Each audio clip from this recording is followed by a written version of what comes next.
Halo kawan semua, kalian pernah nggak sih dengar seseorang yang kalau ngelihat banjir, longsor atau kekeringan itu malah berkata, oh itu udah ketetapan dari Tuhan. Jadi seakan bencana bukan akibat ulah manusia, tapi bagian dari takdir yang nggak perlu dipertanyakan. Nah tapi di sisi lain, pernah juga nggak kalian dengar atau mungkin ngelihat langsung nih, gimana masyarakat adat yang dengan kepercayaan lokal warisan nenek moyang justru mendorong pelestarian hutan-hutan kita. Misalnya di masyarakat Kajang Bulukumba dan mungkin di banyak masyarakat adat lainnya, lewat nilai dan tradisi atas sakralitas pohon, orang-orang jadi nggak mau tuh nebang-nebang pohon sembarangan. Kepercayaan dalam konteks ini turut andil dalam menggerakkan pelestarian lingkungan.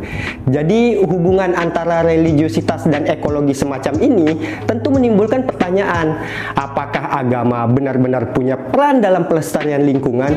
Atau justru jangan-jangan malah melanggengkan cara pandang yang buat manusia ngerasa berkuasa atas alam. Gue Deddy Hikmar, peneliti PPIM UIN Jakarta, dan di episode pembuka ini gue bakal berupaya menjawab pertanyaan tersebut sembari nyeritain 4 riset kami secara overview yang akan menjadi basis utama podcast-podcast kami ke depan. Sebuah podcast yang kami sebut dengan Data Bercerita.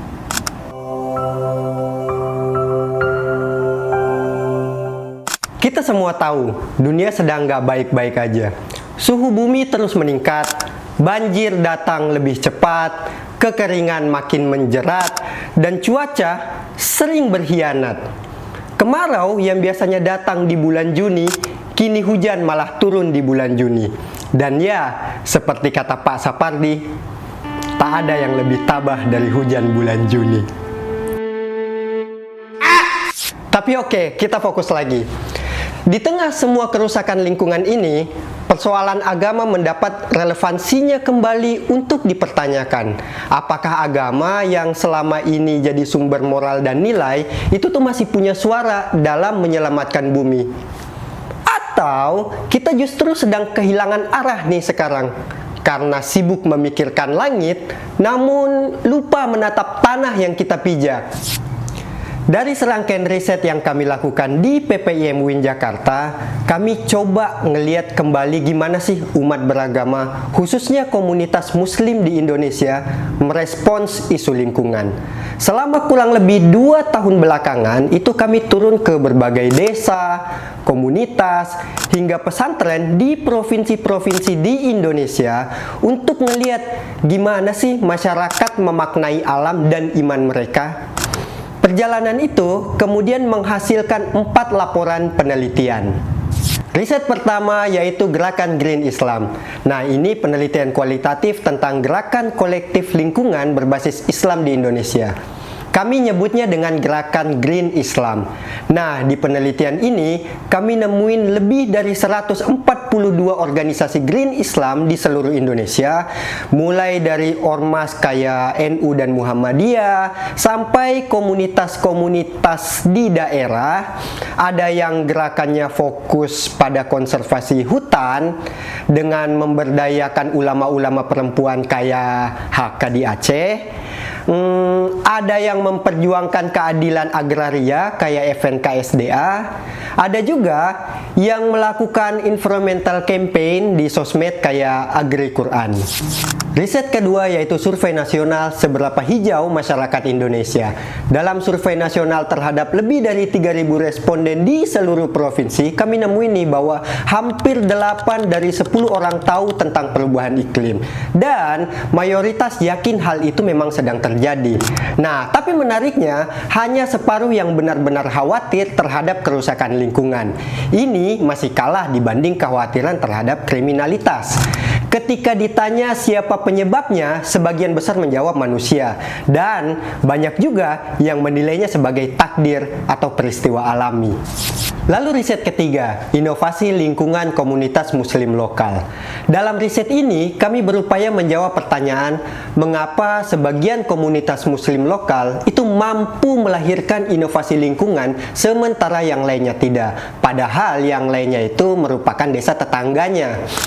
Pertanyaan itu berupaya kami jawab dengan menelusuri 16 komunitas muslim di 7 provinsi di Indonesia. Dari sana, kami nemuin nih bahwa inovasi lingkungan seperti sistem pemilahan sampah organik dan non-organik yang dapat menjadi berbagai macam hal itu lahir dari kesadaran kolektif masyarakat. Nah, di sini kami nemuin nih 3 kunci faktor utamanya. Partisipasi warga yang kuat, dukungan dari institusi agama termasuk tokoh agama, dan inisiator lokal yang menginisiasi suatu inovasi tertentu. Saat 3 faktor ini berinteraksi satu sama lainnya, disitulah inovasi tumbuh. Dan riset keempat, pesantren ramah lingkungan. Kami menelusuri 361 pesantren di berbagai wilayah untuk memahami mengapa ada pesantren yang mampu menjaga program ramah lingkungan mereka, sementara yang lain perlahan berhenti dan hilang. Hasilnya menunjukkan bahwa keberlanjutan program lingkungan di pesantren itu sangat bergantung pada 2 hal. Pertama, siapa yang memulai program, dan kedua, terlembagakannya program tersebut secara berlanjut. Nah, di sini kami ngelihat program yang tumbuh dari kesadaran pimpinan pondok yang bukan sekedar proyek, bantuan, atau juga program pemerintah. Nah, itu terbukti lebih bertahan lama. Selain itu, program lingkungan juga mesti terlembaga dalam bentuk aturan dan pembiasaan-pembiasaan di pesantren. 4 riset ini dari Gerakan Green Islam, Survei Nasional Seberapa Hijau Masyarakat Indonesia, inovasi komunitas muslim lokal, hingga pesantren ramah lingkungan itu tuh saling terkait satu sama lainnya. Semuanya cenderung menunjukkan bahwa agama punya peran, setidak-tidaknya secara sosial, dan masih punya potensi yang lebih besar lagi untuk menjadi kekuatan ekologis. Nah, bagi kawan-kawan yang ingin membaca lebih lanjut mengenai riset-riset ini, boleh download di website PPIM UIN Jakarta. Overview 4 riset yang gue sampaikan ini, ya pastinya view-nya masih kurang untuk sampai ke tahap over. Sebab ada banyak detail-detail lainnya yang kalau diperbincangkan dengan para peneliti yang terlibat, itu pastinya lebih menarik nih. Temuan-temuan serta cerita-cerita riset mereka pasti seru kita bahas lebih lanjut. Ya nggak sih? Ya nggak sih? Oke, seenggaknya bagi gue lah. Nah, data bercerita karenanya lahir dari keinginan sederhana, agar hasil penelitian nggak berhenti di lembar laporan. Kami mau nunjukin nih bahwa penelitian bukan sekedar kumpulan data, tapi juga kisah tentang manusia dan keyakinannya. Dengan kata lain, podcast ini mencoba memberi suara pada data. Dan ketika sebuah penelitian menemukan suara, maka yang terjadi adalah data yang bercerita. Thanks for watching, sampai jumpa di episode pertama.